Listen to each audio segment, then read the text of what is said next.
Creativity is one of those skills that is ultimately useful. There's nothing really that you can't improve by considering it from a different perspective, by thinking about it a little bit differently. I mean, honestly, you can generate new solutions to problems, you can feel that you're progressing more at work, you can create new products or perspectives for other people. All of these things are included within the creative process, and right now I'll give you 3 strategies which will improve your creative process, and I use all the time myself for making YouTube videos, for generating new ideas for projects. So let's get into it. You might have heard Apple's marketing message, think different. And honestly, this isn't such a bad idea. The problem is that oftentimes the idea of thinking different is not really helpful at all. I mean, think different than what? In what context? It's just a too vague statement to give you any value.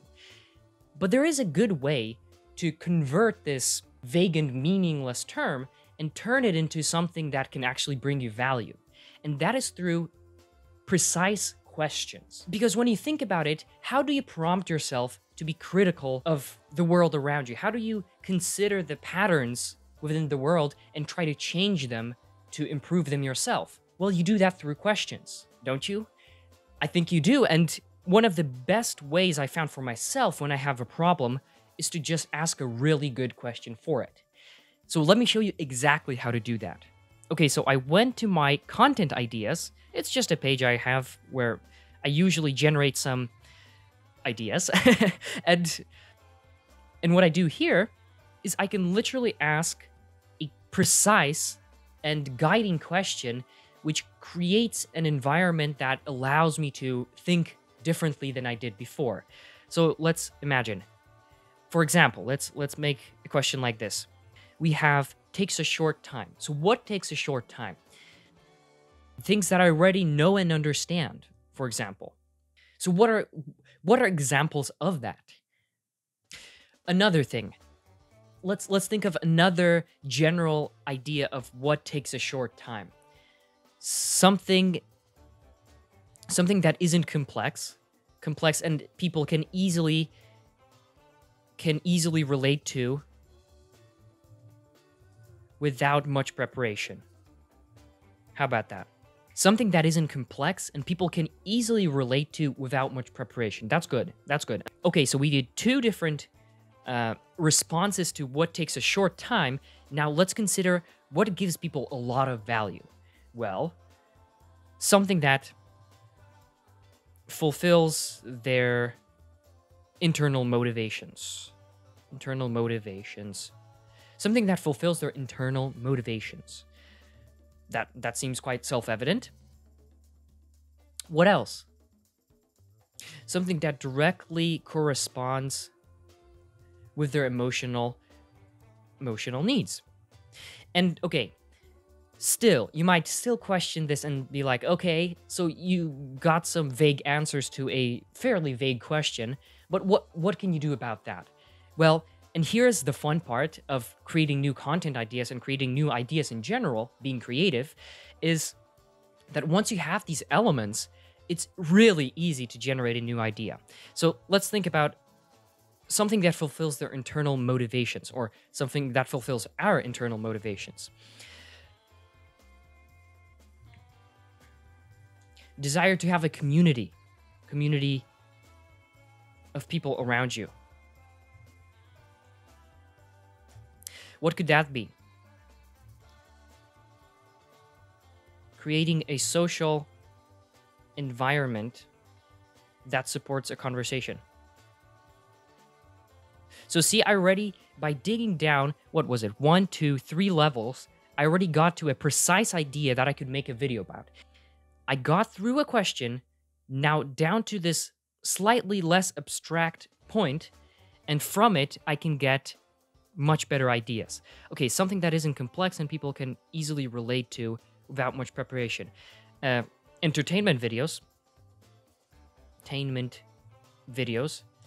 What kinds of videos could I make which are entertaining? You have to think, at this point, you do have to be a bit introspective and consider your own perspectives, your own knowledge here, but that will allow you to generate a few ideas. Let's think, entertainment videos.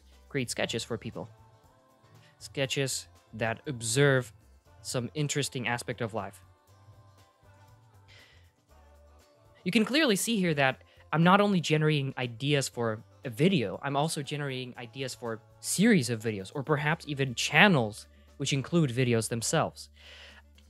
So remember, questions can force your mind to think creatively, and so by learning how to ask the right question in the right circumstance, questions which you can relate to and somehow connect to your goals, you can easily incite a bit of creativity where there was none before.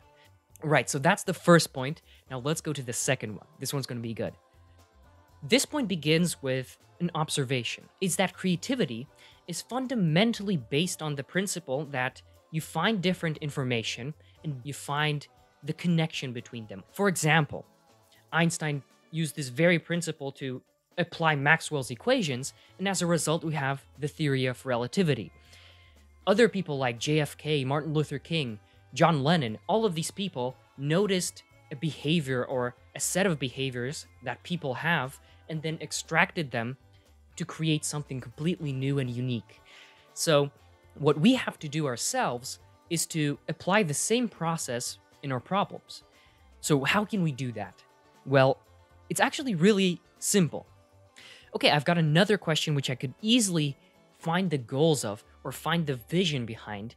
And what I'm going to do here is once again consider, okay, how can I have more time while at work? That's a good question and one that people ask a lot. So what could be the goal of this at all? What is the purpose of work? When we consider the vision behind this, the goals of work at all, then it's probably to have the chance to explore skills I find valuable. Besides just exploring my skills, is to achieve something in particular. So let's say create an audience that can challenge my thinking and with whom I can spend time.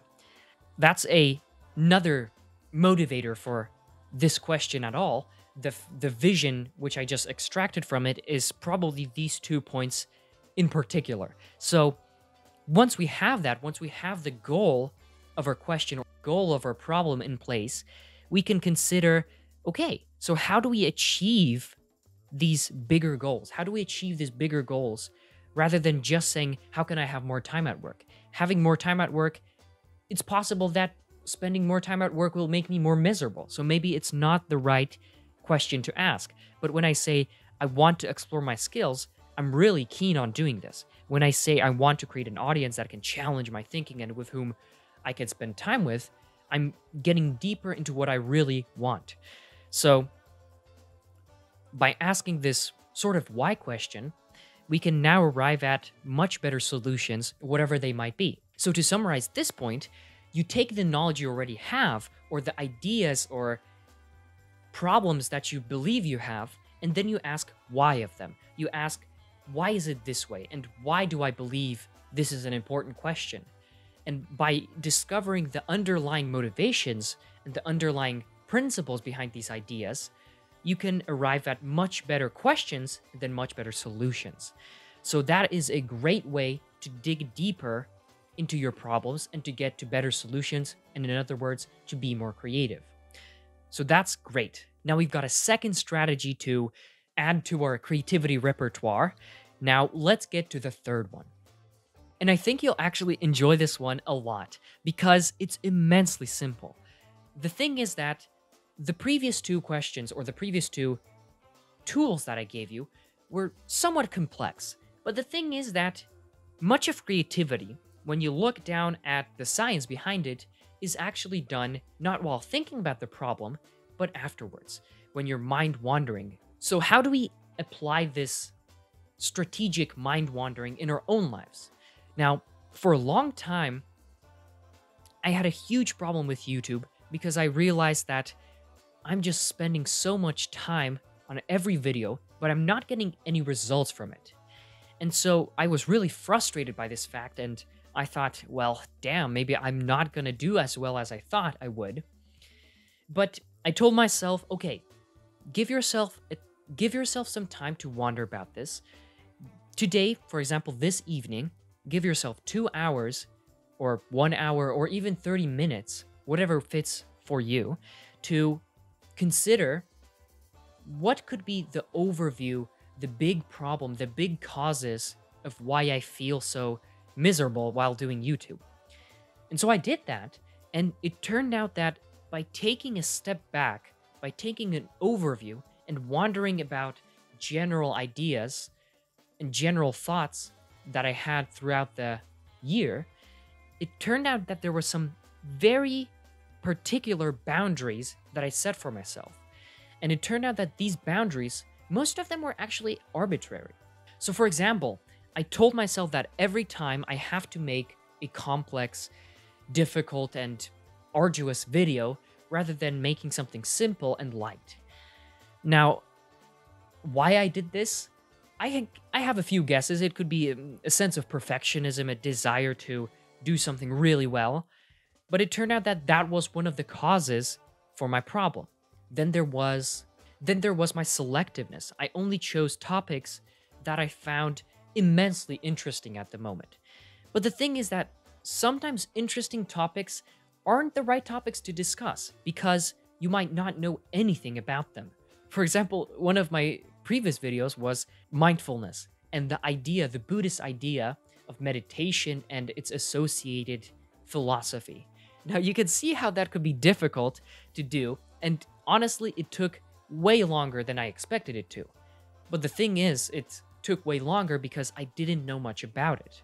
So you can see that there are these different boundaries, which I arbitrarily, when I told myself, well, I don't have to make a complex video. I don't have to spend a month working on research for a video, not really understanding it and then publishing it with low quality anyway. What I could make videos about are things which I understand very deeply and which I use for a very long time. If you take that perspective as well, if you look and take a step back on your own life, you can do the same thing.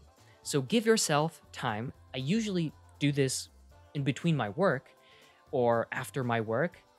Give yourself time to consider what you're doing in your life, to consider what you're doing in your work, and then see, can I do this better? Is there a way to see this a bit differently? So try that out, and that's the third point. To sum up everything that we just considered, the creative method is fundamentally about taking the assumptions you have, taking the rules you see and you don't see, and changing them such that they're more effective, more apt for you and for everyone else around you. When you think about every inspiring person, whoever it is, they always did something which at first seemed completely extraordinary and perhaps even strange, but eventually they converted enough people because they showed that it is the best solution. It is much more effective to do that rather than what we've done before. So take that, apply this in your life, apply this in your work, and you'll soon realize that you're thinking much differently than you had before, and you're arriving at solutions which are much better than they were before, because when you take a new approach to the same problem, you actually have the chance to solve it.